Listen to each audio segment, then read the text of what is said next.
When he pushed the divorce settlement across the marble countertop, Isabel's eyes went wide, as if she were staring at some impossible mirage. You had this ready?" Her voice was a wisp of air. He loosened his tie. He hadn't been home in a week, and now standing in the grand entryway of the West Village brownstone they'd fought so hard to buy, their dream home, it felt as cold and impersonal as a hotel suite. "Ever since I found out you bought Leo Reed that $100,000 watch." The color drained from her face. "That was last month." She thought he didn't know. "Daniel, it's not what you think." She shot to her feet, jostling the crystal vase on the coffee table. "Leo is just what?" He cut her off, his voice unerringly calm. "Just younger than your husband, more exciting?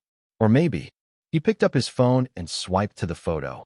"He's the one who can take you to that music festival you've been dying to go to, while I'm stuck at the office schmoozing clients until I can't see straight." The picture showed Isabel and Leo at Coachella. She wore a flower crown in her hair, grinning like a college freshman. He'd seen it on Instagram last week, posted by one of her friends who must have forgotten to hide her stories from him.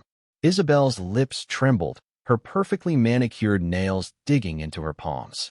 "Daniel, listen to me. Nothing happened between us." A bitter laugh escaped his lips. He swiped through a small gallery of photos he'd collected on his phone. "You bought him a six-figure watch and a new sports car. You had a birthday dinner for two. You went to a music festival together. What else is there?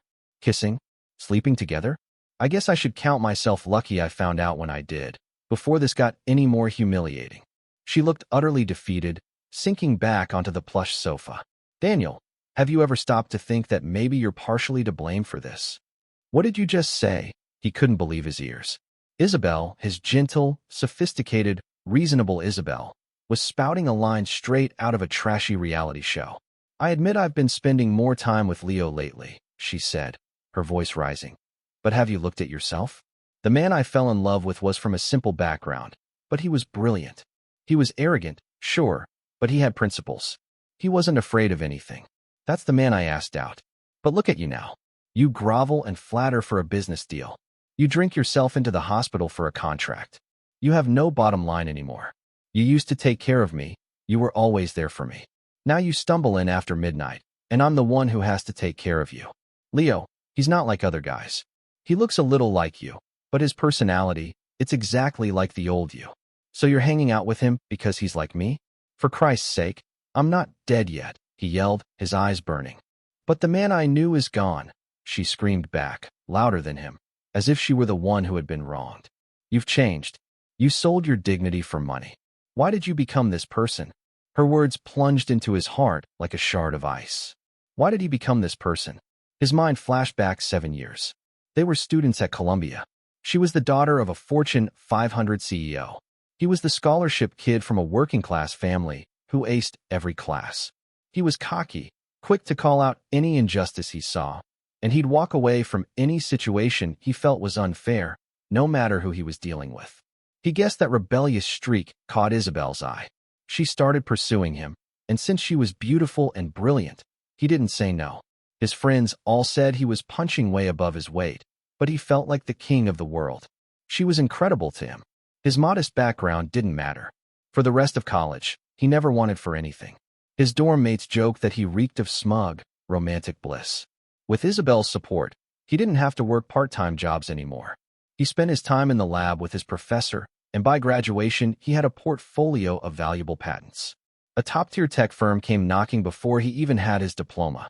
The CEO himself promised him that if he brought his patents to his company, his executive position would be his in 5 years. He promised Isabel he'd marry her in a lavish ceremony within those 5 years. She just threw her arms around him and pulled him close. That night she gave herself to him. His future was a blindingly bright horizon. But then the unthinkable happened. Isabel's father made a disastrous investment in a new venture, and the company's capital chain snapped. In the digital age, news of trouble spreads like wildfire. Orders were canceled, projects ground to a halt. The pressure was too much. Her father jumped from his office building. When her mother heard the news, she had a massive stroke that left her partially paralyzed. He still remembered that rainy night. Isabel stood outside his tiny apartment door, drenched, holding her younger sister Serena's hand. They were shivering like two stray animals. My dad's company is going bankrupt, she sobbed, her eyes red and raw. I called everyone, family, friends, they're all avoiding me. Daniel, you're the only one who can help me now. Looking into her desperate eyes, he tore up his offer letter from the tech giant. The next day, he walked into the offices of her family's detritus company, a place that couldn't even make payroll. To shield her from the fallout, he had her transfer ownership of the entire operation to him. From that day on, his life became a blur. He spent his days chasing down leads and his nights sleeping on the office couch. He did it because he saw Isabel, the carefree princess who used to buy whatever she wanted without a second thought, stand in front of a gourmet ice cream shop, stare at her favorite flavor, pull out her phone, and then put it away. She turned to him with a weak smile and said her period was coming, so she shouldn't eat anything cold. His heart felt like it was being pricked by 1,000 tiny needles. He swore to himself right then and there he would kill himself working to give her that life back.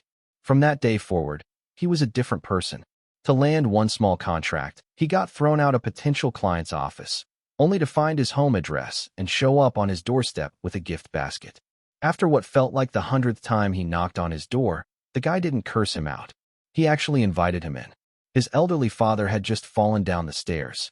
Without a word, he helped him carry the old man to the car and drove them to the hospital.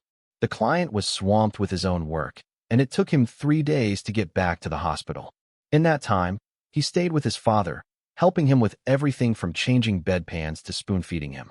When he saw how dedicated he was, he gave him a massive contract, no questions asked, and promised to be a loyal customer as long as they could deliver. That one deal was the lifeline that got the factory running again. It gave him the confidence to keep going. Client dinners, drinking until he had alcohol poisoning, groveling. It all became routine. Through sheer, shameless persistence, he dragged that company back from the brink of collapse. Those first 2 years were hell for Isabel and him. They were working around the clock and also taking care of her mother at the hospital. Her sister Serena needed tuition for her studies abroad, and they made sure she had it, even if it meant they had to cut back on their own essentials. A young woman alone in a foreign country shouldn't have to struggle, but the hard work paid off.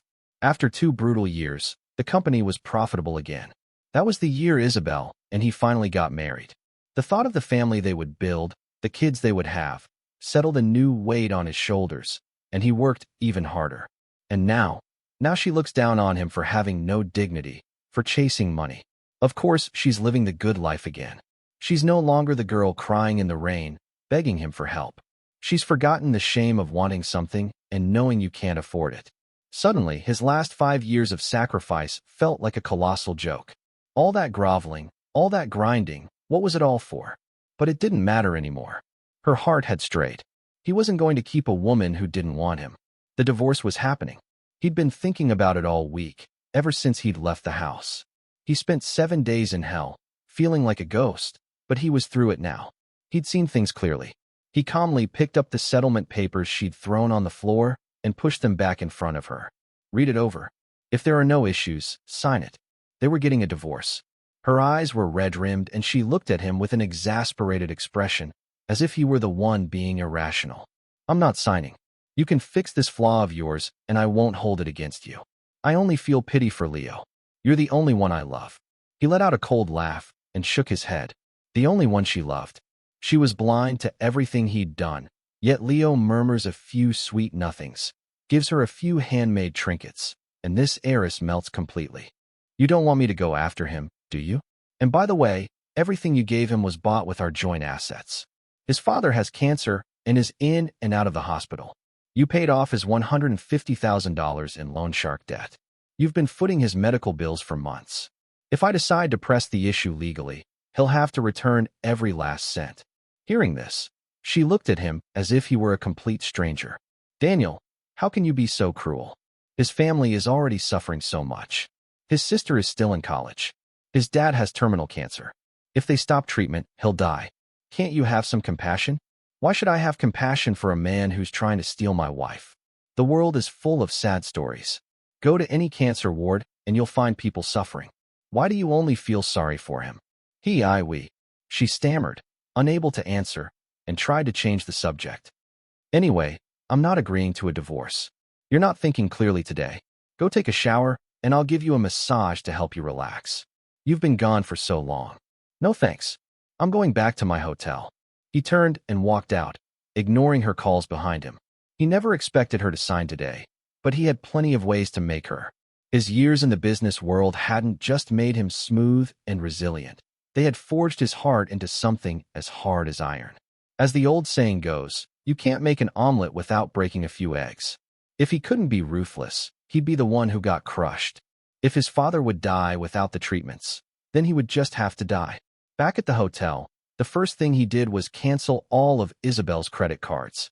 Then he instructed his lawyer to begin legal proceedings to reclaim all gifts and funds given to Leo Reed. He blocked Isabel's number and gave himself a 2-week vacation. A private hospital's luxury suite doesn't let you stay a single day without payment. By the time he got back in 2 weeks, his funeral would probably be over. He'd been miserable for a week, so he decided to clear his head. He picked a place he'd always wanted to see, the national parks of southern Utah. He'd seen pictures, but they did no justice to the real thing. The unique, alien landscape of canyons and rock formations was a breathtaking testament to nature's power. Standing under a vast, silent sky, surrounded by ancient stone, the drama back in New York faded away. The 2 weeks flew by, and he realized he hadn't thought about Isabel once. When he returned to his office, the first thing he saw was Isabel sitting in his chair, her face a thundercloud. "Leo's father is dead," she said, her voice dripping with ice. "Are you happy now? Is that so? A real tragedy. Please accept my condolences," he said, sitting down on the sofa and casually sorting through a stack of documents his assistant had left. His tone was utterly devoid of emotion. "Daniel, how could you have turned into this? That was a human life. How could you?" He was on borrowed time anyway, living a few extra months on my money. "But don't thank me. That's a debt he'll have to repay to you." Isabel's face flushed with rage, her eyes practically shooting fire. "Fine. I know you love money more than anything. I'll find a way to pay you back." Her tone softened slightly. "Just leave Leo alone and fix your own issues, and we can go back to how things were. You can come home tonight." It seemed she still thought this was just him throwing a tantrum. "I told you, this marriage is over. You can keep refusing to sign. I can wait. I'm sure one day you'll come to me yourself." She closed her eyes, her chest heaving as she struggled to control her breathing. When she opened them again, her expression was one of grim determination. "As long as you leave him alone from now on, I'll pretend none of this ever happened. You could come home today. We could be like we were before." Seeing how far she was willing to go for Leo, a dull ache throbbed in his chest, a heart he thought had gone numb. This was the woman he had loved for 7 years, the woman he would have died for, and her heart now belonged to someone else. He didn't let her continue. He had security escort her out of the building. If you care about him so much, then it's his sister's turn. He'd already had his people look into it for the past few months. Leo's sister, Penelope Reed, had been living it up at college. Isabel had been sending her a generous monthly allowance. Not only was she living lavishly herself, but she'd also picked up a handsome boyfriend and was covering all of his expenses. When he learned the truth, he had to laugh. He was killing himself to make money, and his entire family was sucking him dry like a pack of leeches. Well, they'd see just how easy his blood was to drink. With Isabel's accounts frozen, Penelope's allowance dried up. But after months of extravagant spending, not to mention a clingy boyfriend to support, she was desperate for cash. As luck would have it, a friend suggested an easy gig, working as a hostess at a high-end nightclub. But her boyfriend's needs also coincidentally seemed to grow. The money she made was never enough. After a little coaxing from her boss, Penelope started seeing clients on the side. She was attractive and business was good. A few days later, photos and videos of her at work leaked online. She was arrested for solicitation, detained for a month, and fined $5,000. When she got out, she was expelled from college. With no other options, she went back to the club. As he expected, a few days later Isabel found him. This time she was completely unhinged, storming into his office and trashing the place. "Penelope was such a good student. You ruined her life. How could you be so cruel? I never saw this side of you," she shrieked amidst the wreckage. He sat calmly in his chair, waiting for her to burn herself out. "Well, you know now. We can finalize the divorce today." "Daniel, are you really so desperate to divorce me? I told you it's impossible. Don't even think about it." Then I guess Leo himself is next, he said, his voice quiet but laced with a terrifying coldness. It's a shame he only has 2 relatives left. I was hoping to save him for last. She knew he wasn't bluffing. After a long silence, she finally deflated like a punctured balloon and agreed to the divorce. The day they got the final decree, the sun was bright. Isabel was dressed beautifully. She walked slowly behind him, and he had to wait for her at the courthouse entrance. As she held the pen to sign the papers, she hesitated. Do we really have to do this? Nothing ever happened between us. But your heart changed, Isabel. Crossing that final line was only a matter of time. Seeing the resolve in his eyes, she signed her name, tears welling up. As they walked out of the building, she asked if he would cook for her one last time at the brownstone, for old time's sake. He refused. Instead, he took her to the little Italian restaurant in the village they used to frequent back in college. As a final gesture, he decided to give her a warning. He ordered their favorite dishes. The silence between them was heavy as they waited. Leo isn't who you think he is, he said, breaking the quiet. Her eyes lit up with a flicker of hope. Daniel, I swear there's nothing between us. I saw the old you and M. He held up a hand to stop her. He didn't want to hear her excuses. It didn't matter anymore. What's the most expensive gift he ever gave you in these past 3 months? Homemade cookies. A weirdly shaped rock. A little trinket made from a polished beer bottle. He changed the subject.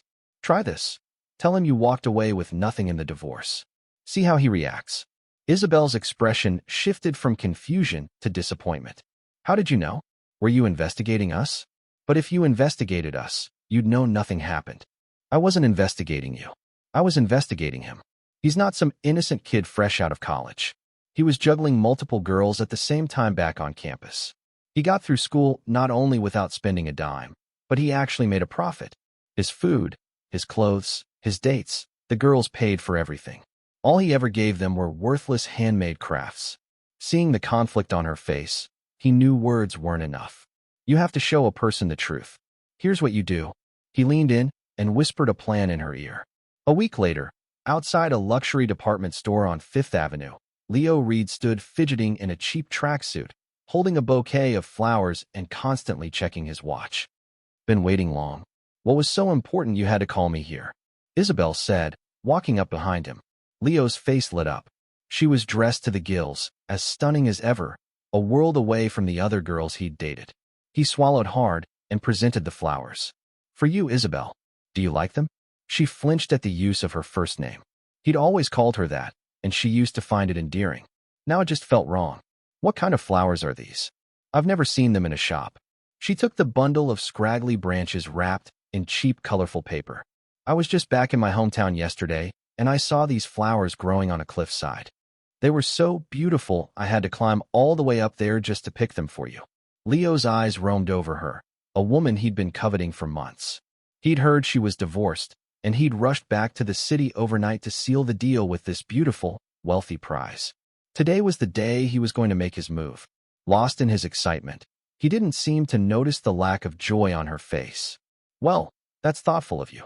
She looked at the pathetic little white flowers on the branches. Tossing them would be rude, but carrying them around was embarrassing. She decided to put them in her car and then meet him back on the street. So, what did you want to see me about today? Leo paused, seeming to finally notice that she was different. In the past, she'd never asked for a reason when he invited her out, and whenever they were shopping, she'd buy him anything he liked. Oh, no reason. I just hadn't seen you in a few days and wanted to hang out. As they spoke, they wandered into a high-end watch boutique. Leo casually asked the clerk to show him a very expensive model and slipped it onto his wrist. Isabel, what do you think of this one? It looks great on me, don't you think?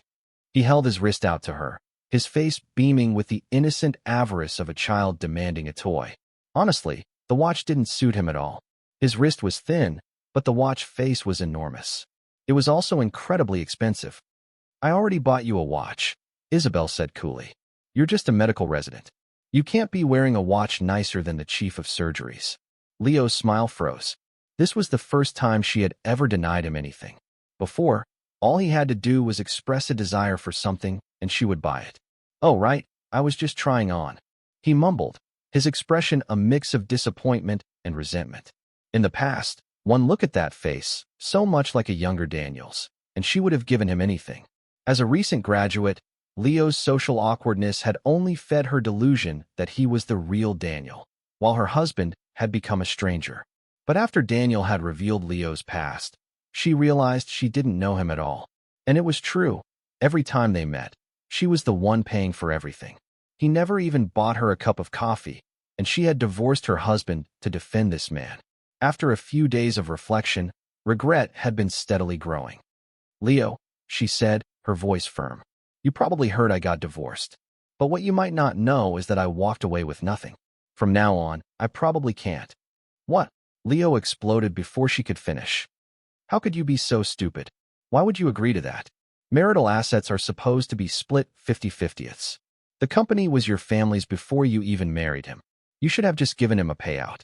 He was the one mooching off your family's business. You should feel lucky you gave him anything at all." His face, usually so harmless, twisted into an ugly mask of rage. It was as if Daniel had stolen his money. Isabel watched him, a cold clarity dawning. Similar outbursts had happened before, but she had always mistaken his greed for concern for her. Now she saw it for what it was. "This was between Daniel and me," she said coldly. "It doesn't seem to have anything to do with you." "How can you say that?" Leo blurted out, forgetting himself. "That was your family's company, your money. If you gave it all to him, how are we supposed to live?" "We live? What are you talking about?" Isabel frowned, her gaze sharp. Since he'd let the cat out of the bag, Leo decided to go all in. So what if she was broke? She was still a goddess. Just one night with a woman like this would be worth it. Besides, he wasn't about to let Daniel off the hook. If he and Isabel got together, he'd make a huge scene at Daniel's company, plaster the internet with stories about how Daniel was a gold digger who seized his wife's assets and then dumped her. If he could force a settlement for even a fraction of the company, he'd be set for life. "Isabel, after all this time, you must know how I feel about you. That bastard Daniel doesn't appreciate you, but I will. I asked you here today to tell you, Isabel Pierce, I love you. Be my girlfriend." Isabel was dumbfounded. Before she could even process what was happening, the onlookers who had gathered started murmuring. "Is he serious? Proposing with empty hands, right? For a woman that beautiful, you'd think he'd at least have a ring. He's just using his. He's surrounded by jewelry stores. He could buy one right now." Leo, hearing the crowd, finally got the hint. He grabbed Isabel's hand and pulled her into a nearby jeweler. Without even asking her, he told the salesperson to bring out their most expensive rings. He didn't know a thing about jewelry, but he knew one. When in doubt, pick the biggest and most expensive. He glanced at the rings on the velvet tray, picked the priciest one, and was about to drop to one knee. "Excuse me, sir," the saleswoman said politely. "If you've made your selection, could you please settle the payment first?" Leo was furious that his grand moment had been interrupted. "I know we're regulars here. You think we're going to stiff you for this? Isabel, pay her." His words stunned not only Isabel, but the entire crowd, who asked the woman to pay for her own engagement ring. A wave of disdainful looks was directed his way. "I just told you," Isabel said, her voice dangerously low. "I walked away with nothing. How could I possibly afford a ring like this? Though, with all the money I've given you over the last few months, you should have no problem buying it yourself." She had never intended to say yes, but now she saw his true character with blinding clarity. He called Daniel a gold digger, but it was clear he was the one looking for a meal ticket. That money is for other things," he stammered. "When we move into your mansion, I was planning on redecorating it to my taste. And anyway, diamond rings are just a scam by capitalists. I'll make you a 1EO fakin' ring myself when we get home." With that, he tossed the ring onto the glass counter. The saleswoman gasped and quickly snatched it up to check for damage. Relieved it wasn't chipped, she couldn't help but snipe. Marriage is a lifelong commitment. If you end up with a penny pincher, you're in for a miserable life. Isabel had never been so humiliated. Her face flushed red. "Leo, I think you've misunderstood. I have always thought of you as a younger brother. Don't contact me again." She turned and walked away. Leo, left alone, took his anger out on the saleswoman, screaming and throwing a tantrum in the middle of the store like a petulant child. From that day on, Isabel was a changed woman. She started coming to his office every day, dressed impeccably, bringing him home-cooked meals. She knew his habits perfectly. A cup of tea at just the right temperature would appear when he was thirsty. A small plate of his favorite pastries would materialize when he was tired and stressed. It was a habit from their hardest times. He'd eat something sweet to take the edge off, and she'd learn to be an amazing cook and baker just for him. He tried to tell her to stop, but she'd just smile and say, "I still own half this company." After a few attempts, he gave up. As long as she didn't bother him, she could do what she wanted. Then one morning he got a text from her. "Hey, I have something to take care of today, so I won't be at the office. Don't forget to eat lunch." He didn't wonder what she was up to. In fact, the day was more relaxing without her there, fussing over him not to drink cold water or eat greasy food. That evening, as he was leaving work, she called him. "Daniel, I twisted my ankle coming down the stairs. Can you come take me to the hospital? If you twisted your ankle, call 911. I'm not a doctor." Just as he was about to hang up, he heard her start to cry. "I twisted both of them. I can't even walk. And in the hospital. Please, for the sake of—" "Fine. I'm on my way." When he got to her place, he found her perfectly fine, cooking in the kitchen. When she saw him, she rushed out, spatula in hand. "Make yourself at home. Dinner's almost ready." What the hell was this? What happened to the twisted ankles? Sure enough, a few minutes later, the table was laden with all of his favorite dishes. Isabel looked at him with a gentle expression, and for a fleeting moment, he saw the girl whose eyes used to hold. "Nothing but me." "Daniel, do you know what date this is?" she asked, placing a piece of braised pork on his plate. "No. And didn't you say you would? Would you have come if I hadn't said that? It's the anniversary of the day I first told you I loved you. So I'm telling you again, I love you, Daniel. Please give me another chance. Isabel, it's over between us. If you keep this up, we can't even be friends." He stood up to leave. She grabbed his hand, tears streaming down her face. "Daniel, I know I was wrong, but I swear nothing happened with Leo. It was just because he was so much like you, like the proud, arrogant you from the past. That's why because he was like my past self, you could do all that for him? There are over 7 billion people in the world. There must be thousands who look and act like I used to. Does that mean if we get back together, I have to compete with all of them?" "No, Daniel, that's not it." He held up his hand. "Let me finish. You said I changed, but why did I change? You knew before I joined the company that I had a golden ticket, a job offer that guaranteed a brilliant future. The image of you and your sister drenched in the rain that night was burned into my soul. I swore that day I would protect you both, that I would never let you get caught in the rain again. Do you know what it's like for a proud man to grovel? To knock on a stranger's door, get cursed out, and then come back the next day to be cursed out again, dozens of times, just to sign one deal? Sometimes I felt so disgusted with myself. I couldn't show you my pain because I was afraid of making you sad. So I'd find an empty parking lot and just cry my eyes out before I could go home. I became the exact person I used to despise. Do you have any idea how much that broke me?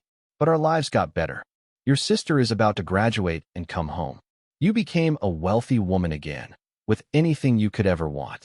And the thing that finally shattered me, the woman I loved with all my heart, the woman I would have died for, looked down on me for it. Isabel, anyone in the world can look down on me. Anyone but not you." His voice was raw with emotion. With the last word, he swept his arm across the table, sending dishes and glasses crashing to the floor. The dining room was a ruin. He walked out without looking back. Isabel sank to the floor, her face blank, tears flowing silently down her cheeks. After that night, she stopped coming to the office. His life reverted to its chaotic rhythm of late nights and client dinners. One evening, after downing a glass of whiskey, his stomach churned and the world went black. He woke up in a hospital bed. "Water," he croaked, his throat parched. "Water, here you go." "Thanks." He took the cup and drank greedily. While his vision cleared, he saw who was holding it. The second half of his "thank you" died in his throat. "What are you doing here? I thought we made things clear." "Brother-in-law, it's me, Serena." The woman across from him beamed. "Serena, when did you get back?" He looked closer. She did look different from Isabel, though they were cut from the same mold. Serena was more vibrant, while Isabel was more poised and elegant. "I graduated, so I came home. Oh, and by the way, I don't have a job yet. I'll just start at your company tomorrow, okay?" She casually arranged her future without waiting for an answer. "Serena, your sister and I are divorced." You shouldn't call me brother-in-law anymore. As for the job, just report to HR tomorrow. You can have any position you want. He'd always had a soft spot for her, ever since he started dating Isabel, always trying to give her whatever she asked for. Okay, Daniel, but I'll stay here and take care of you until you're discharged. Then we can go to the office together. She launched into stories about her time studying abroad, how she had to learn to do everything herself because it was too expensive to hire help and too unsafe to let strangers into her apartment. She was surprisingly good at taking care of people, and her cheerful chatter was a welcome distraction. 2 days later, he was discharged. On Serena's first day of work, she got a call from the police. Her sister Isabel had been involved in a fatal accident. They rushed to the police station. In the holding cell, Isabel looked like she was in a state of profound shock.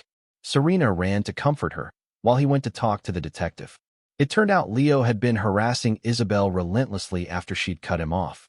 He'd tried to find another wealthy benefactor, but his calculating nature always showed through. Women would use him and discard him without giving him a cent.